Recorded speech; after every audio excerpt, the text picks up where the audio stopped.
जलजीवन mission योजनेचे काम सध्या मिरज पूर्व भागातील गावामध्ये सुरू आहे। मात्र या योजनेच्या तक्रारी पूर्व भागात येत आहेत। तक्रारीची कुजबूज नागरिकात आहे। जानरावाडीमध्ये एस्टिमेट प्रमाणे काम झाले नाही अशी तक्रार प्रहार पक्षाचे तालुकाध्यक्ष पोपट माने यांनी जिल्हा परिषदेचे मुख्य कार्यकारी अधिकारी यांच्याकडे निवेदनाद्वारे केली आहे। कामाची चौकशी व्हावी अन्यथा उपोषण करू असा इशाराही दिलाय।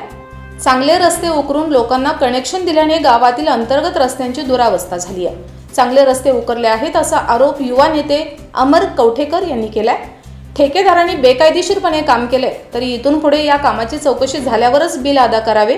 15 फेब्रुवारीपर्यंत चौकशी व्हावी अन्यथा जिल्हा परिषदेसमोर आमरण उपोषण करण्याचा इशारा प्रहारचे तालुकाध्यक्ष पोपट माने यांनी दिलाय।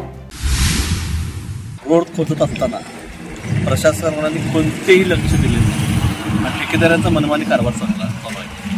त्यावर याची खोल चौकशी व्हावी आणि यावर कारवाई व्हावी ही विनंती करतो। प्रहार जनशक्तीचे पक्षाच्या वतीनं मी मिरज तालुकाध्यक्ष पोपट माने बोलतोय।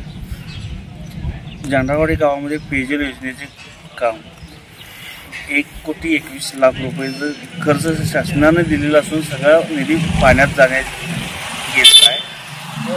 ठेकेदार यांनी मनमानी कारभारामुळे बरेच काम निष्कुट दर्जाचं काम झालेलं आहे आणि ज्यावेळेला ही एका ठिकाणावरून दुसरीकडे ही करताना कुठलीही परवानगी वगैरे काय घेतलेली नाही। ज्यावेळेला उन्हाळ्यात पाणी वडापात्रात पाण्याचं संभ आहे तिकडून उचलून माळावर नेलेलं आहे। टाकीची उंची पाहिजे ते उंची हाईट ही नाही टाकीची।